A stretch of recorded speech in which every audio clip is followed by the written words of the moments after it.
Hi friends, சூற மீன் எடுத்து வச்சுருக்கேன். அது குழம்பு மிளகாய் பொடி 1 ஸ்பூன், கொஞ்சம் உப்பு போட்டு பிசைஞ்சு வச்சுக்கலாம் பொரிக்கிறதுக்கு.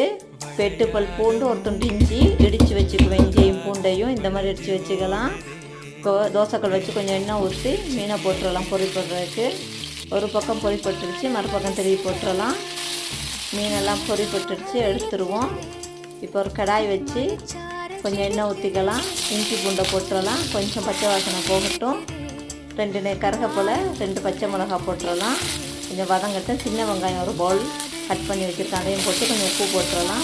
வெங்காயம் நல்லா வதங்கினதுக்கப்புறம் 1 ஸ்பூன் குழம்பு மிளகாய் பொடி போட்டுக்கலாம்.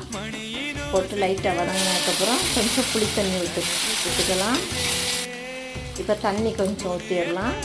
நல்லா கொதிச்சதுக்கப்புறம் 1/2 ஸ்பூன் கரம் மசாலா. இப்போ மீனை போட்டுக்கலாம். மீன் போட்டு இப்படி இருக்குன்ட்டு அப்படி இருக்குன்ட்டு கிண்டி இறக்கிடலாம். மீன் மசாலா ரெடி.